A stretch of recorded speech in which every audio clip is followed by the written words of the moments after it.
What's up, YouTube? Tucker with Next Level Freight, back to give you guys another update on my trucking journey, my trucking experience as an owner-operator.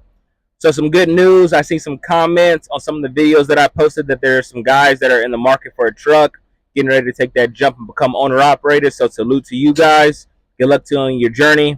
I can remember that time when I was getting ready to purchase the truck myself, and it was a lot of excitement, but also a lot of fear because there's always that possibility that you could buy a lemon. So I thought it might be a great time to make a video on the top 5 tips to look out for when you're purchasing a used semi truck.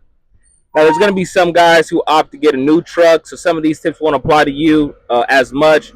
Most of them, if not really at all, because you're getting a new truck. But when you're getting a used truck, you got to do your due diligence to make sure that you're checking the boxes, because you want to make sure that you drive away in something that can generate you cash and not cost you money in the long run. So we're still going to do the weekly updates. We'll do that here at the end of the video. We'll talk about our gross.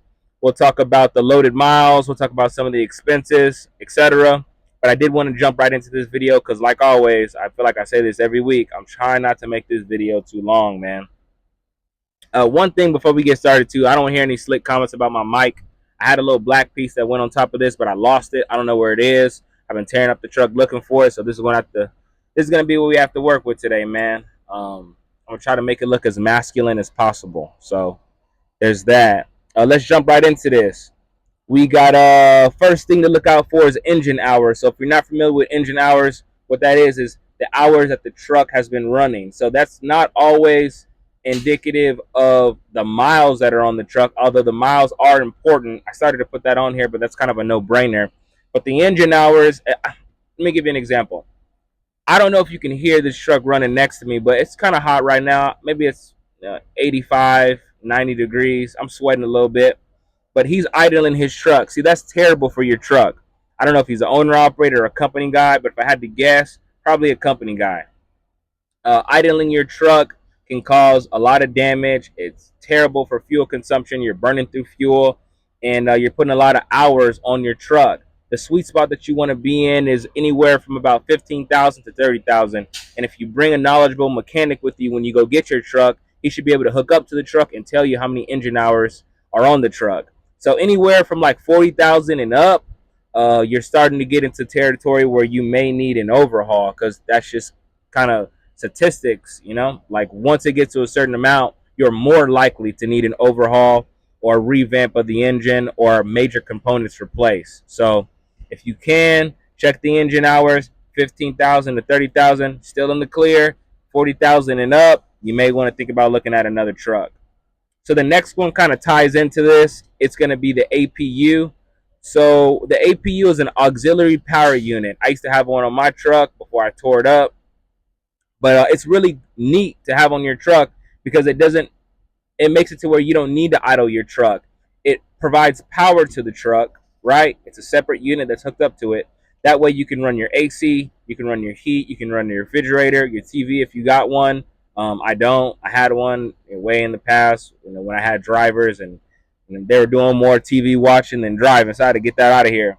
Refrigerator, etc., etc. So the reason why I say look for a truck with an APU is because more than likely, if it has an APU, it's been idled a lot less than a truck that does not have one would have. You know what I'm saying? So you want to try to get away from trucks that have been idled a ton.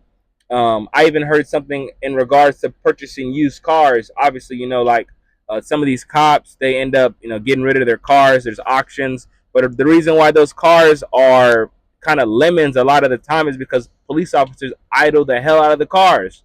So it's not just in trucks. Anytime you're running that engine continuously, you're gonna have some problems. So when you do get your truck, don't idle it, man. Just bear the heat.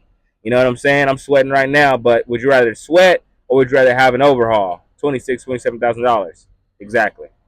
Next one, we're gonna go ahead and get over into this next one. I feel like I should have this in my head, but it was oil sample, oil sample, oil sample, oil sample. So if you were sick and you went to the doctors, they would do a blood test to give you like a diagnosis on like what's going on with your body. Okay, same with these trucks. When you get an oil sample, it's like a blood test for a truck.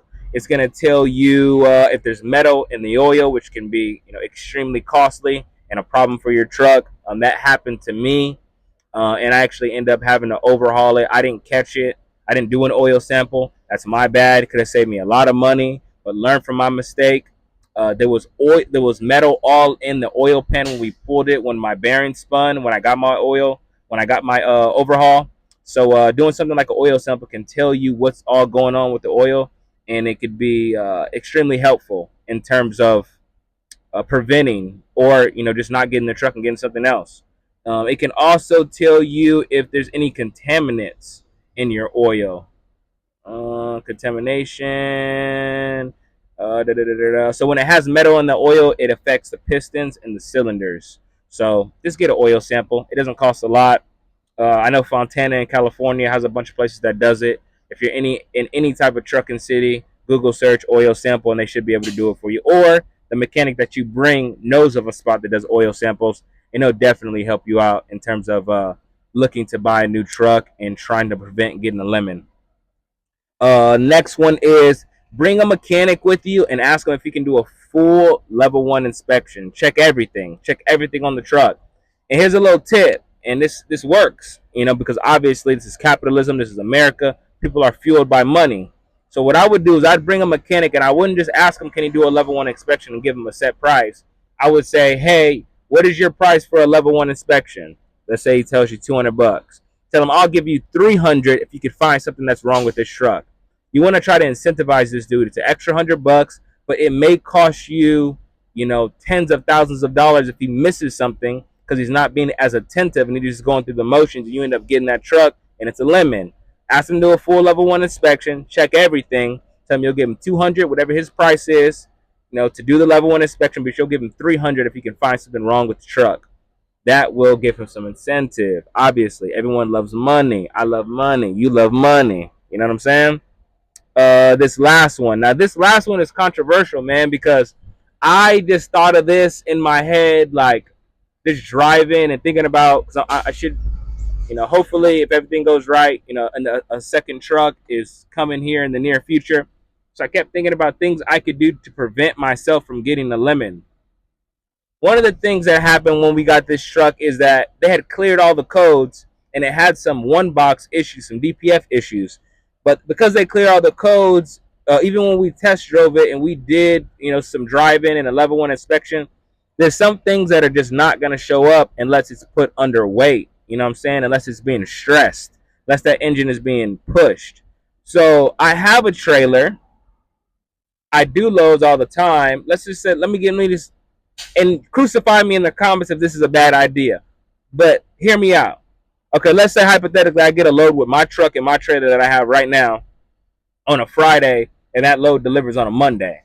All right, I go in to look at my truck, my second truck, on a Saturday.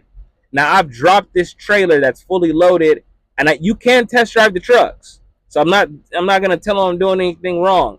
I'm gonna test drive the truck, but I'm gonna test drive it with my loaded trailer. You see what I'm saying? Because what happened to me was we got the truck, we test drove it, it looked good. We did a level 1 inspection, it looked good. And the second we got it under some real weight and we hit that 5, that grapevine going up to Oregon, the lights like a Christmas tree came off. You know what I'm saying? So I'm not saying we're gonna take it up to 5 to the grapevine, but there's enough area and terrain and hills and stuff where you can put that thing under a trailer and see what it feels like. You know what I'm saying? Because bobtailing a truck and hauling a truck with 45,000 pounds on it are two separate things. So that would be my 5th tip. Again, crucify me in the comments if there's something that's wrong with that. I think it's a great idea. I mean, unless I hear otherwise that it's illegal or not allowed or frowned upon, that's what I plan on doing. So those are my top 5 tips. Obviously, there's a ton more that you can do. I mean, if you've been watching any of the videos, you see that I reply to everybody's comments. So if you got any more questions, I can gladly answer those. But from here, what I want to do is we're going to switch over, and when I go over some of the loads that we booked, we'll go over the gross, so we'll go over et cetera, the rest, and then we'll get on out of here because we got a workout to do here pretty shortly. So let's go ahead and switch over. All right, so the verdict is in. We got the numbers. Now, don't let the gross fool you. On a normal occasion, if I got in the $6,000 range, the low 6,000, I'd be a little disappointed. But I have to say this is probably the most efficient that I've ever run. This is the most amount of money that I've ever made on the low amount of miles that I ran. I didn't run anything on Sunday, which I normally do 2 loads on Sunday. Couldn't find nothing. Labor Day screwed it all up. This country's got way too many holidays, man. Always shutting something down. I'm trying to make some money. We didn't move nothing on Monday either. So it is what it is. It ain't what it ain't. But what we were able to do is we were able to connect with a broker who had some real short stuff for a great price. And probably the load of the week, the Moby Dick of loads, pause, load of the week, let's call it that. We moved to Escondido. I'm sorry, Pico Rivera to Escondido for $900. And it's weird, man. They got some type of setup with this company out there in Pico Rivera, and they got a Pico Rivera to Sacramento for 1,200, which is mid. I mean, that's like 375 miles. I mean, that's nothing special. But they got a Pico Rivera to Escondido, which is 90 miles for 900. So I don't just know if they just out of their element and they don't know the market, but that's a $600 load. That's a 550 load. You know what I'm saying? $600. When I move them for 700, when it's hazmat tanker endorsement loads, which is like a qualification that you need. But 900 for, and then it was like 1,000 pounds, 1,000 pounds of like bread racks or something. Driver assist, which in most cases is like, oh man, I'm at to roll my sleeves up, which I don't mind doing. But driver assist, they were on wheels. It was, you stack 3 at a time. It took me 20 minutes, less than 20 minutes. It took me 15 minutes. Stack them in 3, load them in, secure them, you're out. No wait time. As soon as you get to the receiver, he's waiting for you, ready. Push them on out, you're out in 20 minutes. So crazy. We moved that. I think that was either Tuesday or Wednesday, but that was $900. That really helped our overall gross and profit for the week. And then we ran into this guy, this broker who apparently does like the overflow for Costco. So this week I had moved a couple of loads that traditionally Costco drivers would move. I move water all the time from Niagara, but this is stuff that would comes from the distribution center at Mariloma to Signal Hill. I did one. I did 2 of those for like $600. That was 55 miles a piece. Each load, 55 miles, which is, I mean, I get 600 to go 100, 150, not 150, 125 to go to San Diego. So that was abnormal. He kind of talked his talk like he was gonna have these loads every day. So I made sure I was on my best behavior, on time, early, as a matter of fact, for all the loads. Paperwork sent as soon as I finish. Hi and bye. Make sure you smiling when you're greeting these people. I want to make sure that I secure this load if it's gonna be something that's moving every day. But it had its little run. We did it a couple of times, and unfortunately, he didn't have one today, which was much surprise to me because how he was talking, he made it seem like this is his lane now. So, but we're back on the low board trying to find something. I may have to deadhead. That's another story. But let me jump over to this number because I'm stalling now. So for the gross, we got $6,030 for the week. Not bad when you consider the miles and the cents per mile. It makes it look a lot better. So we did that on 1,044 miles, which traditionally we're in the range of like 1,700, 1,800, and that's so. We did way less miles. Stayed home, slept in the crib a ton, which is abnormal. Not abnormal, but we don't do it this often. Where it's every day we're at the crib. Sometimes we got to sleep in the truck, which comes with the territory.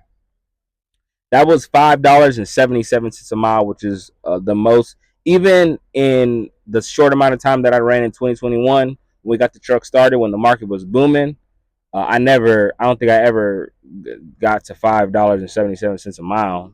I mean, we're averaging without any experience and without trying like $4 a mile on more miles.